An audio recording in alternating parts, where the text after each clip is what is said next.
Hello po, kumusta kayong lahat? Riley Soy Anime pala. Eto na nga pala ang bagong episode ng One Piece 1091. Sana huwag nyo pong kalimutan mag-subscribe at mag-like sa channel ko dahil malaking tulong na po ito sa channel ko. Nagsimula ang pagkubkob habang pinaputukan ng ilang Marines ang Pacifista, ngunit ilang barko ang nabaligtad at nawasak ng mga sandata ng Sea Beast, na nag-udyok sa Vice Admirals na kumilos. Nalilito si Dr. Vegapunk na sasalakayin nila si Sentomaru na naka-standby, na pinangungunahan ang mga Straw Hats upang mapagtanto na si Kizaru ay ipinadala upang ilabas siya. Humingi ng paumanhin si Dr. Vegapunk kay Sentomaru dahil sa pagharap niya sa isang taong napakalakas at sinabing maiintindihan niya kung gusto niyang tumakas. Sa pagsasalita, sinipa ni Kizaru si Sentomaru sa malayo at ginamit ang Yase-kani no Magetama para magpaputok ng ilang light beam, habang sinasabi sa kanya na dapat na lang siyang sumuko. Tumakbo si Sentomaru mula sa kanyang pag-atake habang ipinapahayag niya na ibinigay niya ang kanyang salita sa Straw Hats upang palayasin siya. Hinawakan niya ang kanyang palakol at tumalon sa hangin habang tinanong ni Kizaru kung kailan siya naging kaibigan ng mga pirata, at tumugon si Sentomaru na papanig siya sa sinumang nag-aalok na tulungan si Dr. Vegapunk na makatakas ng ligtas. Habang nag-aaway ang dalawa, isang flashback ang nagbubunyag na sina Dr.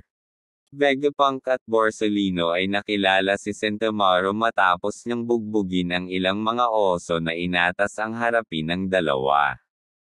Naisip ni Borsalino na si Sentomaru ay pinalaya sa lokal na nayon habang sinasabi ni Sentomaru na kailangan lang niya ng trabahong may magandang sweldo at papayagan siyang bumili ng mas maraming onigiri hanggat gusto niya, kaya hiniling ni Dr.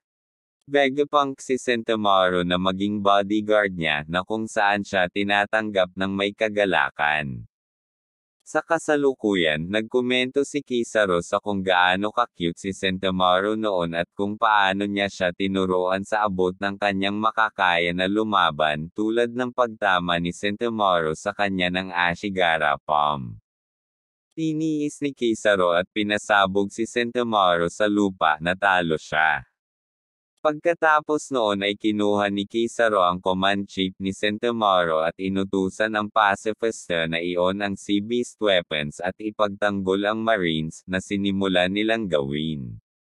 Nasaksihan ito ni Saturn at sinabihan si Kizaru na panatilihin siyang updated sa lahat ng nasawi. Sa Labo Face nasaksihan ng lahat ang pagkatalo ni Sentomaru, ngunit patuloy na nagtatrabaho sina Dr. Vegapunk, Edison, at Atlas upang ibagsak ang Frontier Dome. Inihayag din ni Dr. Vegapunk sa Straw Hats na dahil gawa sa liwanag si Kizaru, madali siyang makalampas sa laser barrier, na sa huli ay nagagawa niya.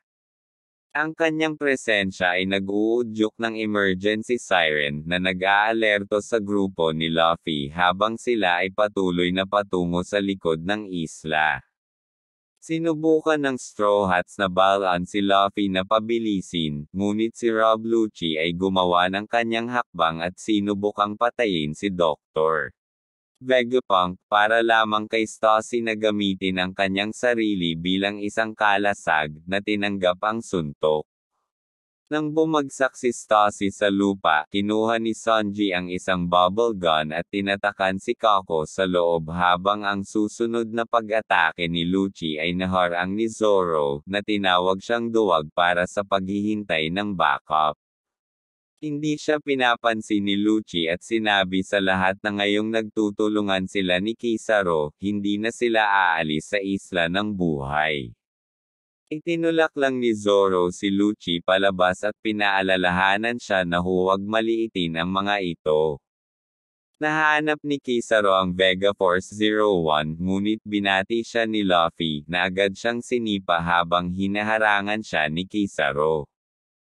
Kumpiyansa na sinabi ni Luffy na siya at ang kanyang mga tripulante ay 100 beses na mas malakas kaysa sa 2 taon na ang nakakaraan sa Sabaody, kaya hindi ito magiging katulad noong nakaraan.